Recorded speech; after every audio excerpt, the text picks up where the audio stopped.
Hi everyone, ಎಲ್ರಿಗೂ ನಮಸ್ಕಾರ. Welcome to my YouTube channel. ಈ ಚಾನಲ್ ಸ್ಟಾರ್ಟ್ ಮಾಡಿದ ಉದ್ದೇಶ ಏನಂತಂದರೆ, ನಮ್ಮ ಕನ್ನಡದಲ್ಲಿ ನಮ್ಮ ಭಾಷೆಯಲ್ಲಿ ನಾವು ಹೊಸ ಹೊಸ ಟೆಕ್ನಾಲಜೀಸ್ನ ಕಲಿಯೋದಕ್ಕೆ ಮತ್ತು ಎಕ್ಸ್ಪ್ಲೋರ್ ಮಾಡೋದಕ್ಕೆ ಈ ಚಾನಲ್ ಮುಖಾಂತರ ನೀವು ಹೊಸ ಹೊಸ ಟೆಕ್ನಾಲಜೀಸ್ನ ಮತ್ತು ಸ್ಕಿಲ್ಸ್ನ ಕಲಿಬೋದು. ಸೊ ಬನ್ನಿ ವಿಡಿಯೋನ ಸ್ಟಾರ್ಟ್ ಮಾಡೋಣ. ಮೊದಲನೇದಾಗಿ ಈ ಚಾನಲ್ ಮುಖಾಂತರ ನಾವು ಕಲಿತಿರುವಂಥ ಫಸ್ಟು ಪ್ರೋಗ್ರಾಮಿಂಗ್ ಲ್ಯಾಂಗ್ವೇಜ್ ಅಂತಂದರೆ ಅದು ಜಾವಾ.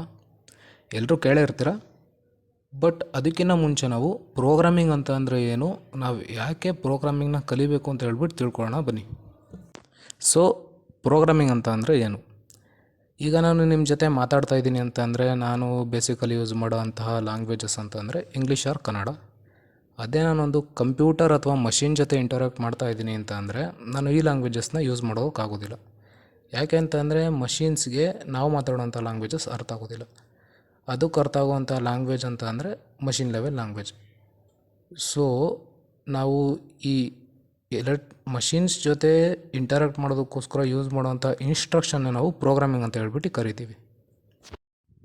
ಸೊ ಲೆಟ್ಸ್ ಸಿ, ಯಾಕೆ ನಾವು ಜಾವಾನೇ ನಮ್ಮ ಫಸ್ಟು ಪ್ರೋಗ್ರಾಮಿಂಗ್ ಲ್ಯಾಂಗ್ವೇಜ್ ಆಗಿ ಚೂಸ್ ಮಾಡ್ತಾಯಿದ್ದೀವಿ ಅಂತ ಹೇಳೋದಾದರೆ, ಯಾವುದೇ ಥರ ರೂಲ್ಸ್ ಇಲ್ಲ ನಾವು ಜಾವಾನೇ ನಮ್ಮ ಫಸ್ಟ್ ಪ್ರೋಗ್ರಾಮಿಂಗ್ ಲ್ಯಾಂಗ್ವೇಜ್ ಆಗಿ ಯೂಸ್ ಮಾಡಬೇಕು, ಬೇರೆ ಯಾವ ಯೂಸ್ ಮಾಡಬಾರ್ದು ಅಂತ ಯಾವುದೇ ಥರ ರೂಲ್ಸ್ ಇಲ್ಲ.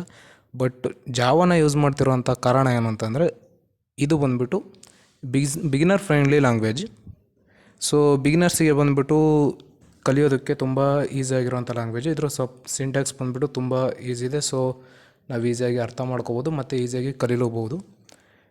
ಮತ್ತು ನಮ್ಮ ಪ್ರೋಗ್ರಾಮಿಂಗ್ ಫಂಡಮೆಂಟಲ್ಸ್ನ ಸ್ಟ್ರಾಂಗ್ ಮಾಡ್ಕೊಳ್ಳೋದಕ್ಕೋಸ್ಕರ ತುಂಬ ಹೆಲ್ಪ್ ಆಗುತ್ತೆ. ಮತ್ತು ಆಬ್ಜೆಕ್ಟ್ ಓರಿಯೆಂಟೆಡ್ ಪ್ರೋಗ್ರಾಮಿಂಗ್ ಅಂತ ಅಂದರೆ ಏನಂತ ಹೇಳಿದ್ರೆ, ನಮ್ಮ ಪ್ರೋಗ್ರಾಮಿಂಗ್ ಸ್ಕಿಲ್ಸ್ನ ಯೂಸ್ ಮಾಡಿಕೊಂಡು ಯಾವ ಥರ ನಾವು ರಿಯಲ್ ವರ್ಲ್ಡ್ ಪ್ರಾಬ್ಲಮ್ಸ್ನ ಸಾಲ್ವ್ ಮಾಡ್ತೀವಿ ಅಂತ ಅನ್ನೋದೇ ಆಬ್ಜೆಕ್ಟ್ ಓರಿಯೆಂಟೆಡ್ ಪ್ರೋಗ್ರಾಮಿಂಗ್.